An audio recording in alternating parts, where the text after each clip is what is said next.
is Paul. I'll be your host here at Real Talk. I have Rob Christian from New England Reptile Distributors on. As you can see, Rob's in his 2020 Southeast Carpet Fest vest. So we're going to go ahead and get a little background here from Rob and where he started at and where he's coming from.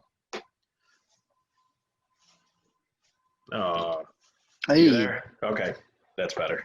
Yep. Yeah. Okay, so go ahead, Rob. Where did you really start from, you know, as far as the reptile industry? So I've always been into reptiles pretty much my entire life. Spiders and salamanders in my yard, and my dad is not from the US and he's like terrified of snakes. So when he would mow the lawn or he's out doing yard work or stuff, if he found snakes in the yard, he would always like yell for me to come get them because I love, you know, even if it was just a garter snake, I'd love going out there and just grabbing them and looking at them and stuff. And so when I was little, my mom had pet tarantulas. So I grew up with pet tarantulas as opposed to like other pets. I mean, we had a cat, but like the tarantulas were our pets more. Okay. And then, you know, naturally, if you're into tarantulas, you're probably going to be into other weird stuff. So I was like subscribed to Reptiles magazine like the year after it came out. So I'm in first and second grade reading Reptiles magazine, taking out every book out of the library I could find on reptiles, you know, just doing everything I could to learn about reptiles. And then when I was like, I don't know, like 10, 12 years old, I used to bring in my tarantulas and I'd get leopard geckos and a couple other random, you know, lizards for pets, and I would bring them in for show and tell and stuff. And my teachers are like, you are really good at sharing information with people. Why don't you do that as a business? Like, you could probably pay for your expenses to take care of your reptiles. You've already got 10 some odd reptiles and the tarantulas and everything. Why not just go do a couple programs a year and you can, you know, pay for your reptiles? And so my mother and I opened up an educational business when I was like 12 years old or 13 years old. And we did educational programs, and we did that for like 8 years, where I did birthday parties, I did school systems, I did libraries, you know, you name it, we did it. And I just like was always fascinated with reptiles. And as soon as I got a car, as soon as I was able to drive, I started volunteering at Nerd, because I knew from like, as soon as I got the internet, like scouring their website, and I was like, oh, New England. I grew up in Massachusetts, so I was like, oh man, these guys are close. They're doing the reptile thing full time. I really want to do that. And so as soon as I got, you know, a car and was able to drive, I reached out. I'd known Kevin and his ex-girlfriend Kara for a while through the forums. And so I was like, hey, if I like come up, is it cool if I like volunteer? You know, you don't have to pay me. I'll come up here and I'll just scrub tubs. You tell me what to clean and I'll clean it. So when I was like 17, I started coming up here and just volunteering, and just like whatever they told me to clean, that's what I did. And I got a lot of hands-on experience with stuff that I wouldn't have been able to do, you know, with the stuff that I had in Massachusetts, learning to work with big snakes and reticulated pythons, learning to work with water monitors, alligators and caiman and crocodiles, you know, you name it. And eventually I got to work with all that stuff. And it's very humbling, because I remember when I was a kid, you know, I would take the ads from Reptiles magazine and cut them out and tape them up on my wall with all the centerfold posters and stuff. And I had nerd stuff, crazy to like almost come full circle to, you know, having that on your wall when you're a kid. And then now I'm doing marketing and sales for Nerd, and, you know, I'm doing the videos, and, you know, if anyone has a question here. So that's kind of how I got started. Yeah, that's very cool. We got a little bit of bouncing around with the internet. I think it keeps showing your name turning red. So I don't know if it's that, or this is the first time I've ever used Zoom before, other than it works. So I have no idea this is new for me. So I don't know. I had the pleasure, along with my wife, and my son and my daughter, when we came a couple of years ago for the NCAA championships for lacrosse to see my son, we actually came for the behind the scenes tour with you. So for those that are going to go, it's well worth it. We had a fantastic time. There's so much to see and so much to learn about. And Rob was great. You know, I mean, I can't say enough about the tour that we took and the cool animals. So if you're in that area, it's definitely worth going to check it out.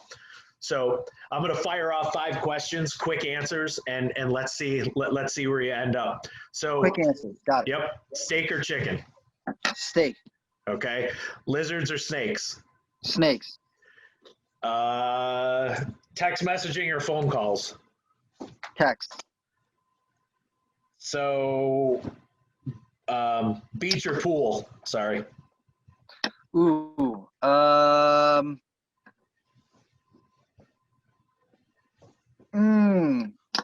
Pool. Okay. And beer or whiskey? That wasn't quick, but pool. Beer or whiskey? I don't drink alcohol, so neither. Okay. None. Okay. Neither. See, I am a pool guy as well. Even though we live down here, I don't like sand. Oh. I think you're frozen. Yeah, the only reason I was going to go beach was going to be because tide pools. I like going to the tide pools and finding creatures and stuff. That's the only little hookup that I had. Yeah. Because otherwise, I would much rather hang out at a pool. But there's a spot here if you're back up here again by St. Augustine where there's a lot of nice big rocks. It's right by the aquatic dolphin place right on A1A in St. Aug. So it's a cool place. It's really one of the only places that you get to see like a good amount of big rocks and little tide pools, and everything else is just regular beach. So, yeah. So let's go ahead and dive into the import versus captive bred. I've been involved in reptiles for a long time, probably 18 to 20 years. So my first reptile was imported ball python, and obviously it's imported, it was covered in ticks and, you know, the usual way back, 20 years ago. So what do you see as somebody that's been in, one of the biggest places, obviously, in the U.S.? What do you see as far as one better than the other? Or is there specific animals that are better than others? What do you think? I think that for the vast majority, captive bred is going to be better than your wild caught. There are their own challenges and issues that you'll run into with captive bred animals, but by and large, in general, your captive bred are just going to be easier to work with, easier to adjust and establish than your wild caught animals. Wild caught stuff is definitely going to present issues with parasites. They might have had a previous history of, damage or scars or things like that you're not going to typically see in your captive bred animals. And finding out what an animal wants to eat is a lot easier if they're born in captivity than dealing with something from the wild. Just as a standard rule. I mean, I'm thinking mostly of snakes right now, but in general, if you've got the ability to get captive bred, I would almost always recommend getting captive bred. There's very few situations where you're going to be like, okay, I would rather get a wild caught animal, or, most of the reason why people would get wild caught nowadays, in my opinion, would be species that are not well established in captive breeding.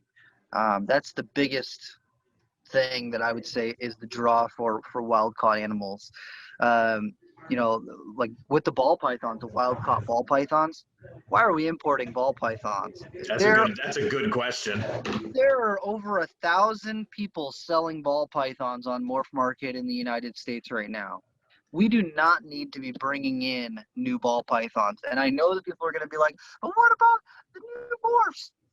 Have you looked at how many morphs there are? I think we're okay. I think we're okay. And you know what the sad thing is if you look at people, like I'm sure Kevin produces quite a few, Garrett Demeyer, just some of the bigger guys.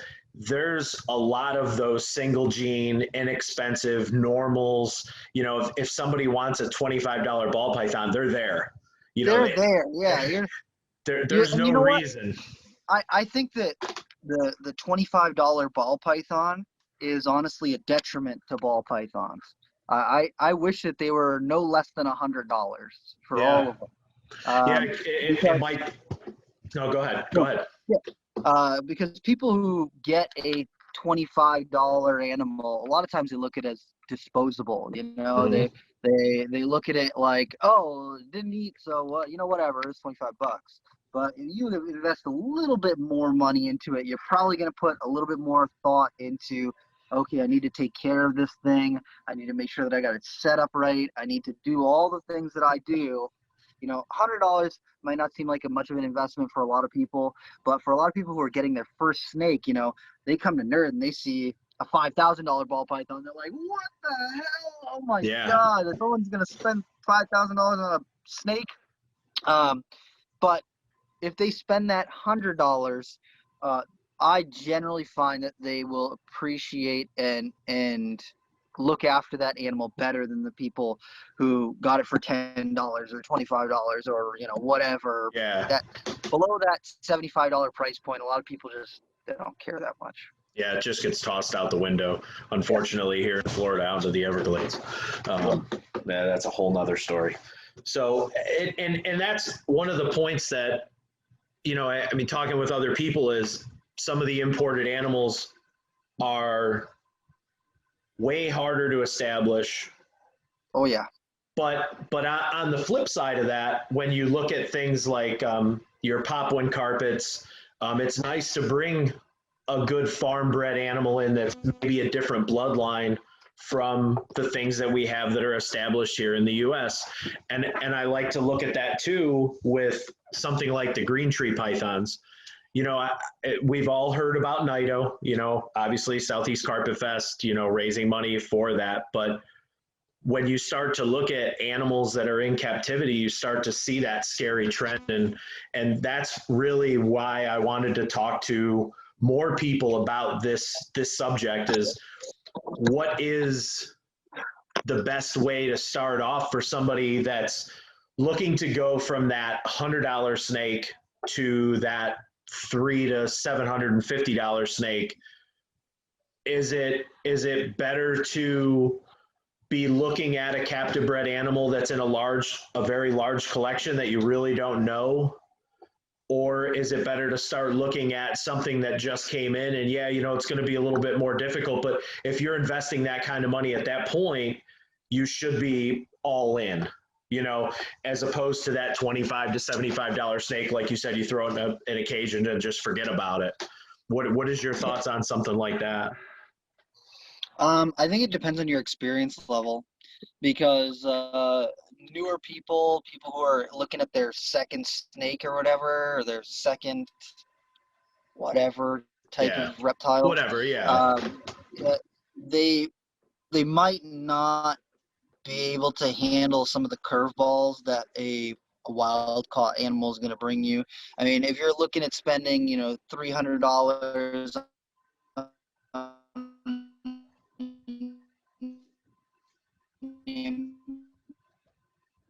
imported animal, and because wild caught animals are just as likely to carry nidovirus or any of the other things as a lot of the other things you might get from someone who's captive breeding things.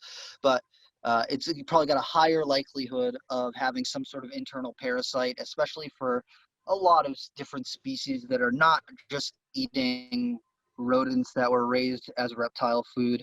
One of my friends just sent me a link to a scientific article, like a data spreadsheet, where they looked at the stomach contents of different types of reptiles and different types of, I think it's mostly snakes, and they categorized the things that they found inside of each species by group of what they ate. So they had a group for rodents, they had a group for birds, they had a group for fish, they had a group for amphibians, they had a group for insects, they had a group for, miscellaneous.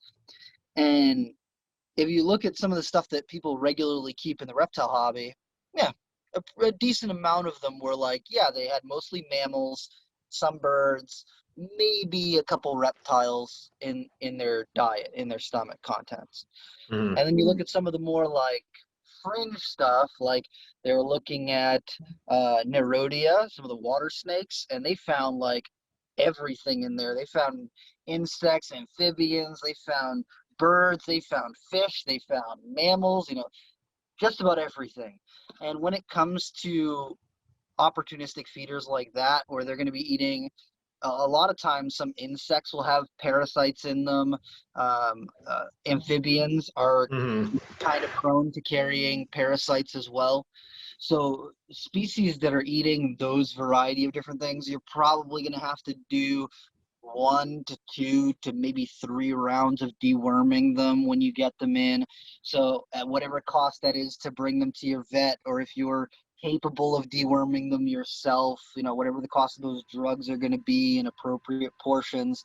So for someone who's newer, I think that it's just probably not going to be worth it to them, especially where if something happens pretty quickly, it can go downhill really fast. And so if they don't know what they're doing, just not for any reason that they're dumb or anything, just because they haven't experienced it, of no fault of their own, investing $300 and then having it drop dead on you is kind of crappy when you could have spent the extra $200 and got a captive bred one, and maybe the only thing you got to worry about is nidovirus or, maybe crypto. But even with crypto, like, a lot of snake species can't hack carrying crypto. Like, they have it and then they'll deteriorate pretty quickly. So it would be one thing. But the nidovirus is one where it's, that's definitely something to think about, because with the prevalence of nidovirus in wild populations and the prevalence of it in the hobby, as we're finding out,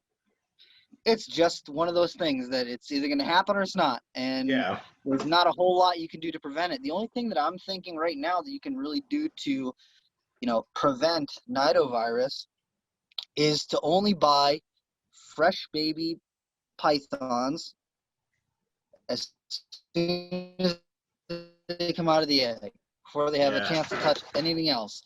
And then eating it, but in reality, or what we were listening to at Southeast Carpet Fest was that it's not downward transferable through the eggs. So, or they're thinking that it's not. So they are, if you get a fresh hatched baby snake, your chances of having nidovirus in that animal, slim to none. It's a lot less. The longer it stays in an area with other snakes, you run your risk. Well, we one of the things that we always talk about at the RPI is the buyer should be asking questions like, can I have it tested? And of course, that's going to be at the buyer's expense. I mean, at the end of the day, if you're going to buy $100 snake, let's say you have 10 snakes at home and you're going to buy that popwin carpet, and it's that $100 snake, but it's so nice and you really want it. Do you want to take the chance of bringing in that $100 snake, or should you pay the extra $65 just to make sure, even if you get it and do it yourself and keep it quarantined, if you throw that in with the other 10 snakes, what if those 10 snakes are worth a substantial amount of money, or not even the money aspect? What if they're just worth that much to you as the keeper because you're attached to them?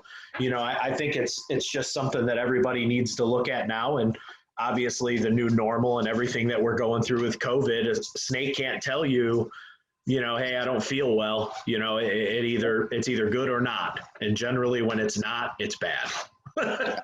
So, and what do you think as far as like, so coming off of the import to captive bred, one of the other big things that I've just started to kind of play around with is the whole bioactive setup, just building something that's more naturalistic, more live, less sterile, and less rack system as compared to what we see with ball pythons, which is a rack with a, you know, some paper in there, or even bedding. I mean, we use cypress mulch, so, you know, we put cypress and everything. But what is your thought as far as the bioactive end of things for people? Do you think it's worth the beginner to take the time and sit down and learn?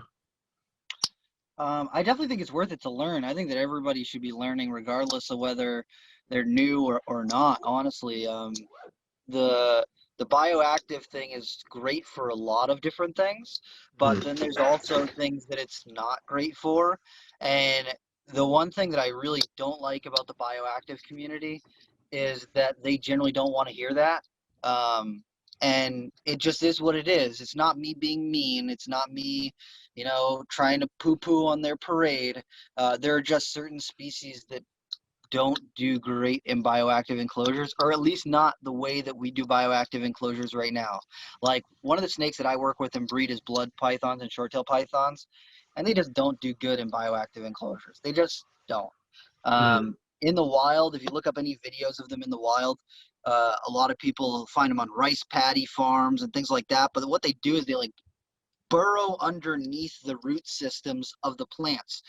And if you have a bioactive enclosure, you don't want a creature that's going to dig up all of your plants. That's not the point of your bioactive enclosure. It ruins your plant system of it. And blood pythons only go to the bathroom once every 3 to 4 months. Poop, defecate. Yeah. But they urinate a lot. So the uric acid in their urine and their urates really turns your soil acidic very quickly. So unless you've got like a small blood python in like a 10 or 12-foot enclosure that you're planning on doing for your bioactive, it's just not practical. And I'm in a lot of the blood python groups on Facebook and all that sort of stuff, and every week there's someone who's like, I'm going to do a bioactive with my blood python, and then 2 months later they're going, okay, I'm not going to do that anymore because it's dug up all the plants and it's ruined all the this and that. And it's like, well, we tried to tell you, but they don't want to hear it because we're just old guys and we don't know what we're talking about. And another one is like pixie frogs. Pixie frogs are another one where they're very sedentary. They like to dig underneath stuff, so like they're going to uproot all your plants. I mean, if you want to put plants in there, cool. Just be cool with replacing them a couple times a year because they're going to get dug up and whatever. So there's definitely a lot of validity to the bioactive stuff. It's great for geckos. It's great for smaller species of snakes. It's great for a lot of colubrids. But it's not great for everything. It's just what it boils down to. I mean, and like I said, it's not great for everything might just be, it's not great for how we do things right now. If you want to take 12 feet of your house and make a bioactive enclosure for your blood python, go for it. But most people who want to do bioactive are not looking to turn their whole house into a bioactive enclosure, which is basically what it would need to be. So it's like, it's one way or the other, and it works great for a lot of things. It doesn't work great for some things, and it just is what it is. I like it for a lot of stuff. I don't like it for some other things. So I think that everyone should learn about it. At the very least, just learn, what ways it can be good for the creatures that you're specifically into. If you're not into anything that would benefit from being bioactive, don't do bioactive. Like, I'm not going to poop on someone who keeps and breeds blood pythons because they keep them in racks when they do better in racks. It's like, I do what's best for the animal. I don't care what people's opinions are. And that's again, that's why I wanted to talk to somebody that I'm sure you guys, I mean, we were there, so I know there's bioactive stuff, I know there's non-bioactive stuff, I know there's racks, I know there's a more or less, I'll call it a sterile cage. When I kept our retics down here, we kept them in 8-foot by 3-foot by 18-inch tall cages with either paper or just a little bit of bedding. I would never put a retic in a bioactive enclosure. They're just going to destroy everything. Yeah, it's bad enough you put a water bowl in, and usually that lasts 10 seconds. Yeah, it could be 100 pounds. It doesn't matter. They're going to move it. So I do believe that looking at the way things are going now, I think there's a lot more people looking at the bioactive end of things. But Yes. to touch on the bioactive part, it doesn't necessarily need to be bioactive more than it can be naturalistic. Yeah. So, Yeah, absolutely. and I think there's a lot of confusion out there because I've talked to other people and said, hey, I'm building some naturalistic enclosures, and they say, oh, bioactive, and I say, no, just more natural, just something with branches and the right soil and drainage, and this way, even if I put a live plant in there, it doesn't necessarily mean I'm trying to go full bioactive, but you try to put things in there to give the animal the enrichment and something that's aesthetically pleasing and secure for the animal. We use tree branches at Cody's. You guys saw, we just go outside and clip branches, spray them off well, bring them back in, put them into the enclosure. They last a couple weeks, but it gives that extra level of maybe security for the animal. It looks nice. Then you change that stuff out, twofold, leaves die, they fall off, it creates a nice leaf litter. So Exactly. I think getting more people involved in that bioactive or naturalistic or rack system type setting is better. I think at the end of the day, like you said, blood pythons do great in a rack. If that's what they do good in, that's great. Ball pythons are the same way. I have all of our ball pythons here in cages, and they do well in there, but you know what? It takes up a ton of space. Yeah. So a rack is definitely a positive. Yeah. So, I guess looking at that portion of it is worth, exploring for some people. Yeah, and it's if you've got one snake or a couple snakes, go for it. Go ham. Do your thing. If you are looking at having a variety of different snakes or having a decent sized collection of snakes, it's just not practical for most people to do bioactive. The one thing about like the bioactive community that like really baffles me sometimes is I don't know how many people you know who like do bioactive enclosures, but they're always so proud to brag about how long they haven't cleaned their enclosure for. And I'm like, why is that something you're proud of? Like I don't get it. So devil's advocate on that, and this is something going back to, we were at Cody's and you guys saw the Montaigne room. Yeah. Those animals don't ever come out of there.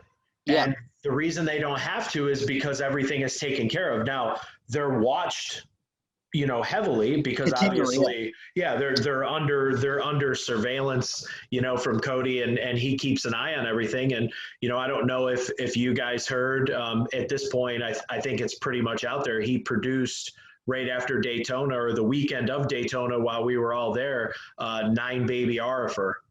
So Ooh. yes, very, very beautiful babies, nice and big, but in those same setups, I can tell you that maybe once or twice he's had to pull those animals out, but for the rest of it, it's pretty much, just little bits of maintenance here and there. And, he's always checking to make sure that there's still good activity, but you can go in there and look, and after they shed, that shed is pretty much gone. I mean, it's devoured. So I think in some cases, if you're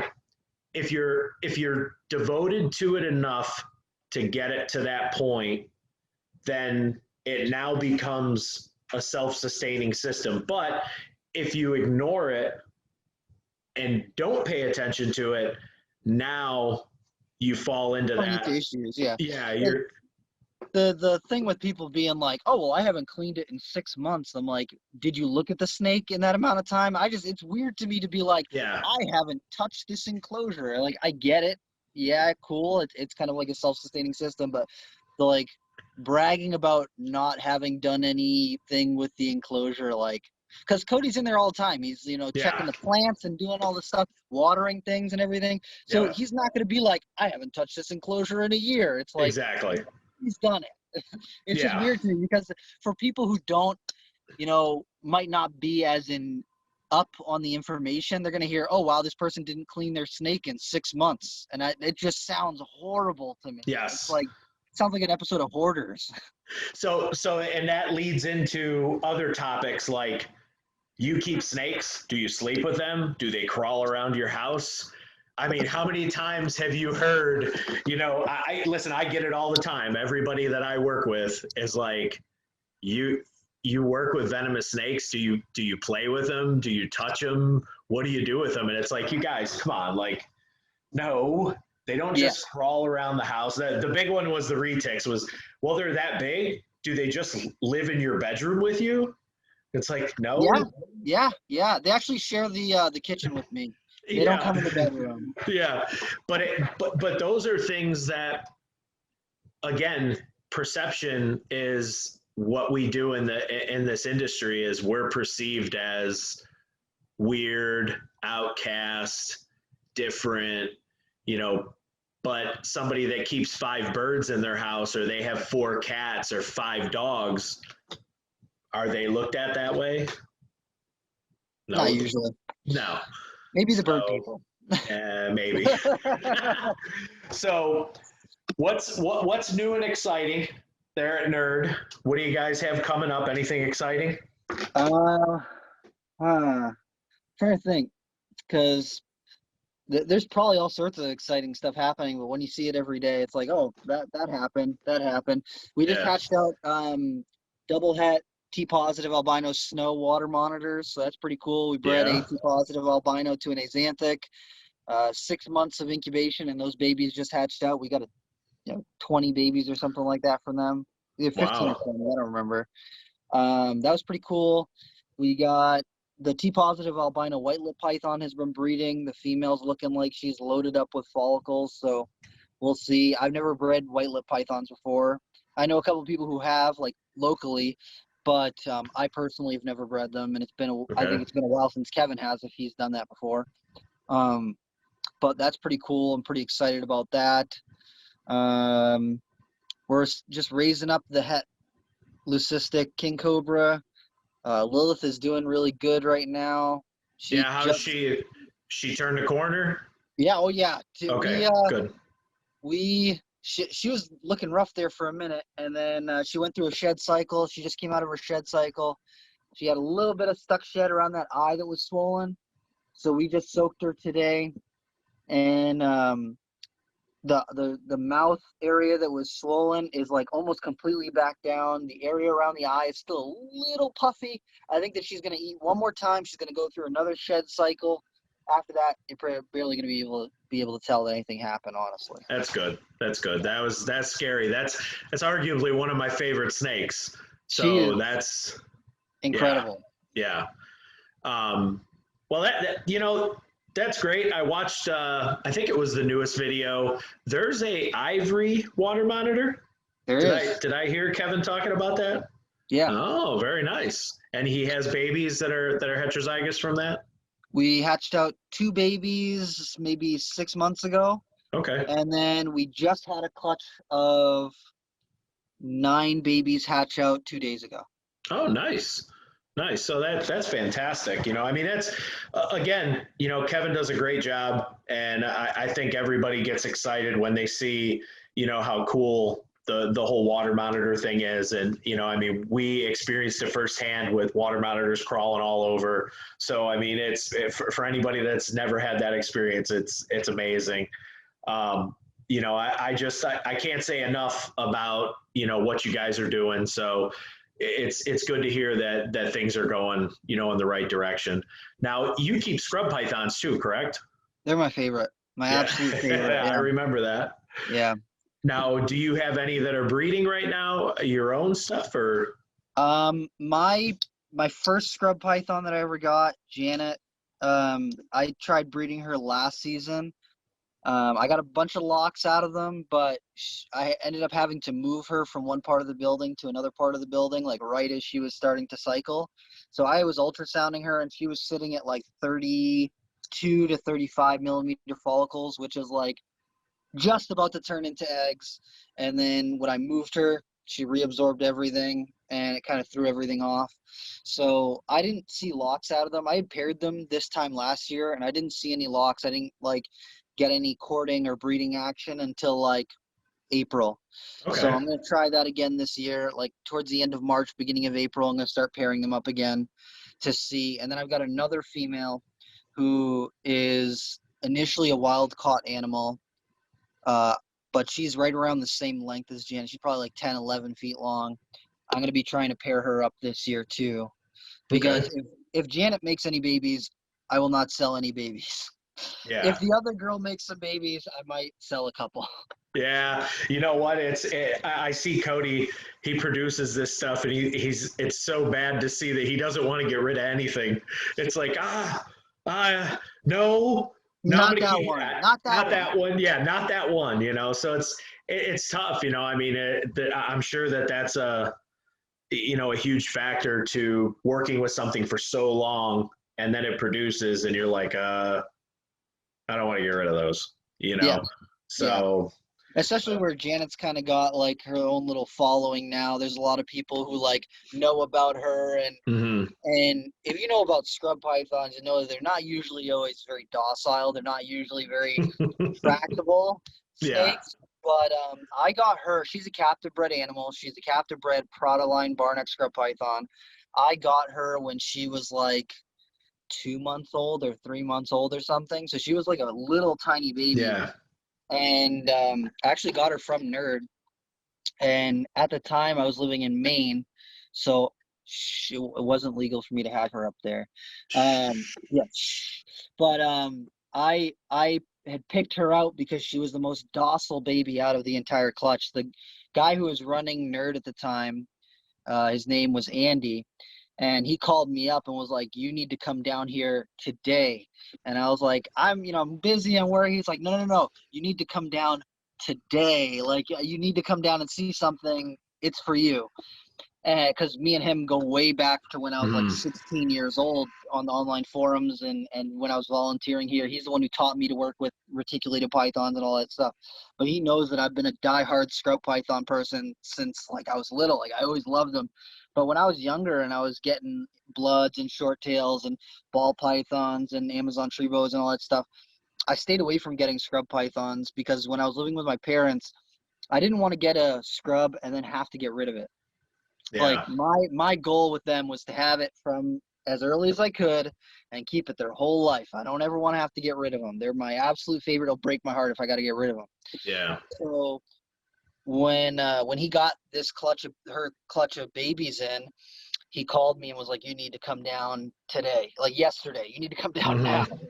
And so I came down as soon as I could, and I picked her out for her temperament. And she literally didn't even strike at me. She was just like super chill from the get-go. And she's only ever bit me once in her life, and I've had her for 6 years now. Wow. And the time that she bit me was 100% my fault. I had her outside, and I was taking some pictures of her. And it was getting right to be around dusk, right around nighttime, which scrub pythons are one type of animal during the day and then a different type of animal at nighttime. So as soon as it starts to get dark outside, you put them away. You don't touch them. Jekyll and Hyde, they're something else. So it's starting to get dark outside. I was like, okay, I'm going to go bring her inside so that she doesn't go all crazy and get all spooked and everything. But the house that I was living in at the time, the stairs to go up to my bedroom, there was no window, and the light had blown the day before, so it was really dark in that stairwell. Yeah. So she's sitting wrapped up on my left hand, and I'm coming up the stairs, and it's pitch black. And I reached up to grab the door handle, and I smacked her in the face by accident because I didn't realize that her face was there. And so she just, boom, hit me real quick. And she immediately knew that it wasn't food. It was just like a quick, hey, leave me alone. She scared the crap out of me. That's the only time she's ever bit me. And when she was little, like scrub pythons are super smart. Like a lot of people talk about like reticulated pythons like they're smart, or like crebos or dry marcon like they're smart. None of those snakes hold a candle to scrub pythons, in my opinion. Like they just don't. They don't. Scrub pythons are highly analytical. When you go into a retic enclosure and you like pull it open and you got a snake hook, you touch it with a snake hook. A lot of times they'll grab the snake hook and they'll start to muscle it like it's prey or it's something they can go after. Scrub pythons don't do that. No, no, no, no. You open up the enclosure and you touch them with the hook. They might come up to check out what's going on, but they don't bite it. They just go up and they might poke it with their face, but they don't bite it. They know that it's not the threat. They know that the snake hook is not the thing that's there to hurt them. And then I look at reticulated pythons. You open up the tub and they're biting the tub and biting the water dish and doing all this crazy stuff. And I'm like, oh wow, world's smartest snakes, everyone, chewing on the side of their enclosure or biting themselves. Or biting themselves. And then picking themselves up because something's hurting them, and it must be the food. So scrubs are just on a different level for me. Like king cobras are way up there, and then scrubs are right behind them. They're just just straight up there with them. Yeah. And, so when she was little, I decided purposefully that I was not going to feed her all the time, because scrub pythons have this really nasty thing where if you take a baby and you grow them really fast, they get to 12 foot and then they die. They'll just drop dead one day. Okay. So I kind of have been watching other people who are raising scrub pythons, trying to learn from them. And so I was like, okay, when I get my scrub pythons, I'm not going to overfeed them. They're going to get fed once every 3 weeks, medium-sized meal. Not going to go crazy with any of that stuff. I want them to live long, happy, healthy lives. And I think that a lot of people with reticulated pythons and stuff, and just any snake in general, especially if people have a breeding mindset, most of the time when they're opening the enclosure, it's to feed or clean. There's not to do anything besides feed or clean. So it's a 50-50 shot. When you open that tub, they're expecting food, or maybe they're going to take it out to get clean. But food is top priority. So with the scrubs, I made that mindful decision that I'm not going to only open them to clean and to feed. I'm going to do my best to open up the enclosure a lot, just stick my hand in there, not feeding her, just so she gets used to me opening up the tub and it not being food. So now when I go into her enclosure, I don't even use a snake hook. I open up the enclosure, I take my hat, I'll lay it over the top of her, just gently over the top of where her head is. And then as soon as I do that, I can just scoop her right up with my bare hands, take her right out of the enclosure, no issues whatsoever. Some of the other scrubs that I got as older animals, I always use a snake hook to take them out. But her, I don't have to worry about her freaking out or biting or anything like that. She knows the routine. She knows what I'm going to do. Do you see a big change in the ones the ones that you purchased that were larger, that were either long-term captive or however whoever produced or where they came from? Do you see them start to change and get more used to you and what you're doing, or do they always keep that on guard? Maybe not crazy, but that on guard, if you do the wrong thing, I'm going to take a shot at you. It depends on the type of scrub for me. The bar necks, they definitely are they know what I'm doing. So when I go into my bar necks enclosures, when I get the routine going, they go, okay, this is the routine, this is how it goes. After a half hour of being out, they might be over it. They might let you know that they're done being handled, but they don't come flying out and losing their crap and peeing everywhere. If I go slow, use the hook. I always open up the enclosure, touch them with the hook, scoop them up with the hook. After they're off of the tub floor, I'll pick them up with my hand, and once they're in my hand, I put the hook down and I just work with them with my hands. And that's just perfect. That works for all of them. My oh my goodness, I'm telling you, my Wamena scrub python that I got as a 6 or 7 foot animal, that thing doesn't care. It just is so panicked. It's so nervous. It just it's my only scrub python that when you touch it, it just runs and runs and runs and runs and runs and runs. And it takes a minute for it to gather its thoughts and gather its composure before it realizes, okay, we're not gonna die right now. Maybe I don't need to panic. But all my other scrubs, they know the routine. After a minute of being out, they know what's going on. Yeah. And that's something, I mean, right back to the import versus captive bred thing. In most cases, that's and at least in my history, anything that I've ever pretty much had that was wild caught acted that way. It acted like, you know, all I want to do is murder you. I don't want anything to do with, like, stay away from me, don't touch me. You know, I'm going to hide and run because, you know, back then I can say that, you know, with the internet being so new and really only having the forums at that point, it was really hard to get that information. That now it's like, oh man, now I can look back and say, oh, I knew what I was doing wrong with that animal. Yeah. You know, all I needed to do was this and I'd be okay. So I think things like scrubs and some of your carpet pythons. I have a jaguar carpet right here, and she is entertaining. Is the best way to put it. She strikes up, to the left, to the right, backwards, in circles, backwards. I fed her the other day, and for whatever reason, she just went into that flight. You know, no fight, just flight, fly all over the cage, flipping herself over, and then realized, oh, wait a minute, there's a mouse right there. I'm going to eat that. And then was fine. You know, so I think there's a lot to be said for people that are getting into the hobby or the industry that are going to get into some of the, I'll call it a higher risk, like a white lip python, scrub python, olives, you know, some of the things that are maybe a little bit more apt to maybe not be crazy, but they're fairly smart animals and they know, you know, what's going on. So if you're going to delve into that, I think it's important to understand what you're getting into, and videos like this where, you know, we can tail off into, you know, your experiences with scrubs, obviously, you know, 6, 7, 8, 9, 10 plus years of working with animals like this. And obviously Kevin's collection is, you know, very, very large. And I've seen some of the animals that you guys work with, and you're always working with things that are maybe not the easiest thing to handle, but you know, it has to be done. You know, every animal's got a different personality. So, you know, I mean, I had retics and I had a couple that, you know, were fantastic. And I had a couple that were, you know, grab the hook, constrict it, like it's going to eat the hook. Like you said, take the hook right out of your hand. Like, now I got to sit and wait for you to figure out that it's an inanimate object and you can't eat it.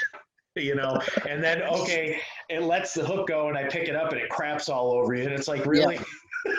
Or it grabs it again and it's like, got it. Oh, I got away almost. Exactly. So, but hey, Rob, you know, this has been great. You know, I think it's something I definitely like to do again, you know, down the road. Again, this is all new to me. So I'm kind of just trying to figure out which direction I want to go. I know that I definitely want to say I think you're crazy for playing with the centipedes and all that stuff. Those things scare the crap out of me. So I'm not a huge spider guy. I'm petrified, to be honest. I was a spider guy long before I was a snake guy, so spiders don't even faze me. The centipedes, on the other hand, I get it. I don't really like the centipedes. Dude, they're so fast. They're so fast. They can grab you from everywhere. There's no way you can safely touch them. So it's like no. And they're huge. Yeah. I've seen some at shows that would probably eat our dog. Yeah. And it's like, God, what would possess you to want that? You know, I mean, people look at snakes and they say the same thing. It's just a matter of perception, you know? I could just imagine waking up one day and looking in there and there being a whole bunch of little babies. I don't know. just the thought. It's just mind numbing. So, but I'm going to go ahead and kind of let you tell everybody where to find you. And when I do post this, probably be about a week, I'm going to make sure that I put all social media, everything in there, all your info about the podcast. It's you and Jeremy do a great job. You know, you guys are fantastic. So, you know, there's so much good stuff out there that using these platforms to make us all better is what we need to do as a group. So for sure. You know. That's what I'm all about, man. So if you want to find out more about what I'm doing personally, you can check out me on Instagram or check me out on Instagram at RobIsCreepingItReal.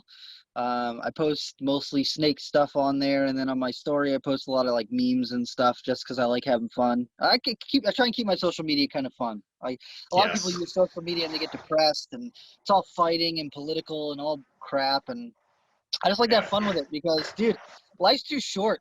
Life is Yep. too short to be fighting with people on the internet, man. It Yeah, just let's have is. fun. Let's have some fun. So if Yeah. you want to see more about like what Nerd's doing, check out our YouTube channel, New England Reptile. On Instagram, it's New England Reptile. Kevin posts like his own stuff on his Instagram at Evil Morph God.